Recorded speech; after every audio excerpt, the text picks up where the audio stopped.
guys, welcome back to my channel. In today's video, I'll be showing you guys how to achieve this pop of color while using Amazing Beauty tape-in extensions. To color the hair, I used a few different colors from the brand Adore in the shades 196 Sky Blue and 90 Lavender. They're both pastel-like colors that show up on the hair softly but very pigmented, giving a true pastel payoff. I also used 142 Pink Blush. It's a vibrant true pink, and 30 Ginger as my yellow shade because I wanted more of a true yellow and not a neon green yellow. For my last shade of orange, I decided to go with the brand Good Dye Young in the shade Riot. To achieve this look without coloring your natural hair, I recommend using Amazing Beauty 100% Human Hair Luxury Tape-in Extensions. When you order online, they offer two different shades of blonde, 613 Bleach Blonde and 60 Platinum Blonde. Be sure to order the Platinum Blonde as it's closer to a white than the Bleach Blonde. With each order of tape-in extensions you order from Amazing Beauty, you'll receive an extra double-sided tape tabs to reuse the tape-in extensions more than once.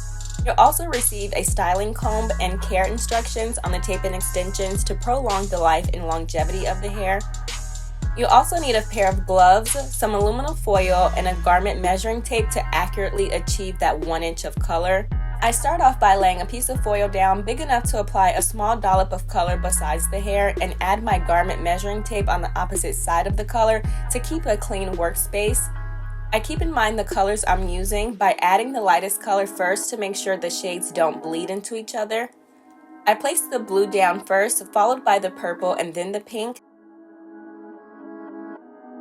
I use the comb to make sure the hair stays in one direction to ensure an even color application, and as you can see, once I applied the pink, I experienced a bit of color bleeding causing a purple spot on the pink from the blue, and it was at this moment when I realized you need a water bowl and a switching towel to dry your application brush off in between each color. So here you can see once I applied that yellow shade, it turns out to be a true golden yellow.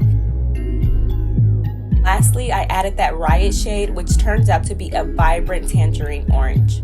Once I complete the color set once, I become more comfortable and I get in the swing of things. I go in for a second round of the color set, starting off with the blue first. I think it's important to do a test strip first so that you can have a clear visual of what technique you're going to use, as well as have an accurate result of your technique payoff instead of only envisioning it off in your head or doing all of the hair at once and messing up in the beginning and having to improvise your technique later down the line. Doing it this way, you also become more familiar with the tools you'll need to achieve your desired results.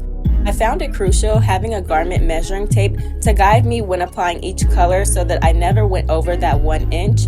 I also needed a comb to help me keep all of the hair in one direction so that there wouldn't be any stray away hairs that 60 Platinum Blonde would show through. I also found it very helpful having a water switching bowl to have a new tool while applying a different shade to achieve clean, vibrant, uniform results. Towards the end of this test strip, I did get a little sloppy with how accurate I was measuring each color out to be 1 inch, which I would not recommend doing because if you do it cohesive and uniformed, any tape-in will match the next one and you won't be stuck trying to figure out which two tape-ins are most similar to the next one to be able to work as a pair. To prepare my workspace to color all 10 tape-in extensions, I lay down 2 pieces of foil first and apply my garment measuring tape to the right side for clear visuals. When pouring the hair color, I keep in mind the amount of hair that I will be coloring and I put down the amount according to how much hair I have to color. It's important to keep in mind you don't want to place down so much color that it bleeds onto the hair. It's better to replenish the color than needing to wipe it up or waste any product. I applied the color to the foil in the order I previously did on the test strip. Starting with the blue first, I applied the color 1/2 inch down the hair shaft and in the halfway point,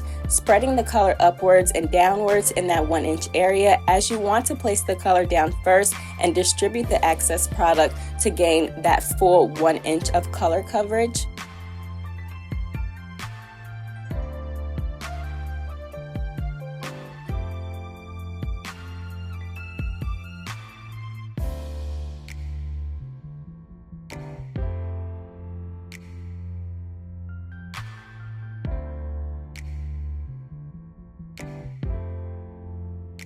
Before switching to the next color in the pattern sequel, it's important to comb the hair to keep it in one direction to make sure each strand gets coated in each product. While applying the purple, I overextended my 1 inch slightly, as you can see towards the right side. I started applying the color towards the left side within the 1 inch zone and gradually made my way towards the right side to connect the two, making the section a tad bit bigger than the rest. When applying the pink layer, I applied the product directly on the 1/2 inch within the 1 inch zone, and I worked the color upwards first and then downwards with whatever remaining product was on the brush.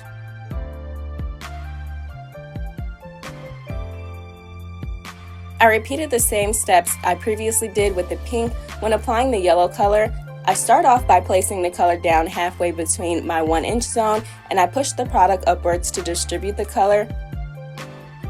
I go back to make sure the color is 1 inch evenly, so I brush the color downwards, with the last shade, Riot, being a different formula, unlike the Adore colors, which were more of a gel consistency. The Good Die Young is a thick cream color, so I was able to go directly over the yellow to create a true 1 inch section of that bright shade.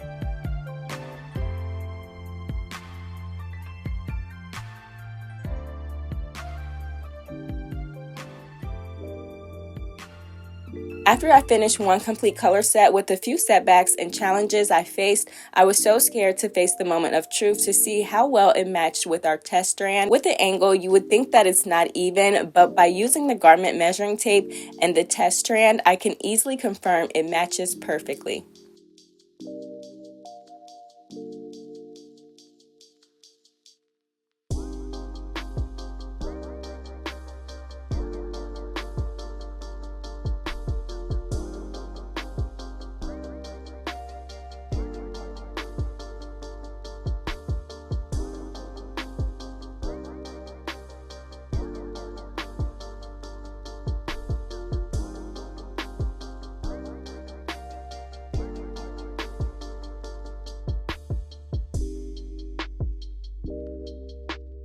I was able to repeat this 4 times on the Amazing Cosmetic Tape and Extensions in the 22 inches.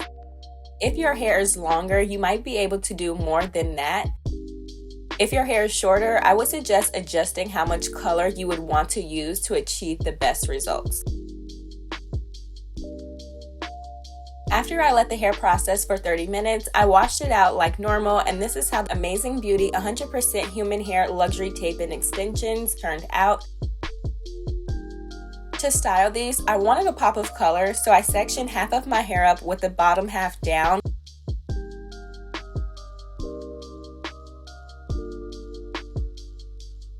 I take small sections of the hair above my ear and I remove the top tab to apply the sticky part of the adhesive to my hair.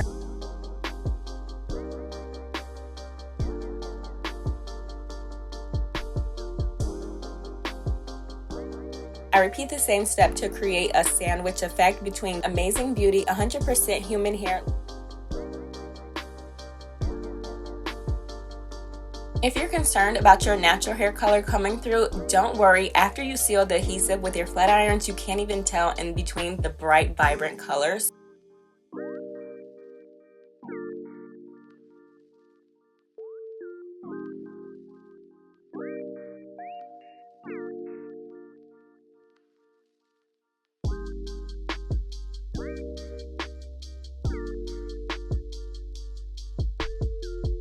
This is such a fun way to add a temporary pop of color with Amazing Beauty 100% Human Hair Luxury Tape and Extensions. For all the details on the products I used in this video, be sure to check out the description box below. If you enjoyed this video, be sure to give it a thumbs up, and I'll catch you guys in my next video.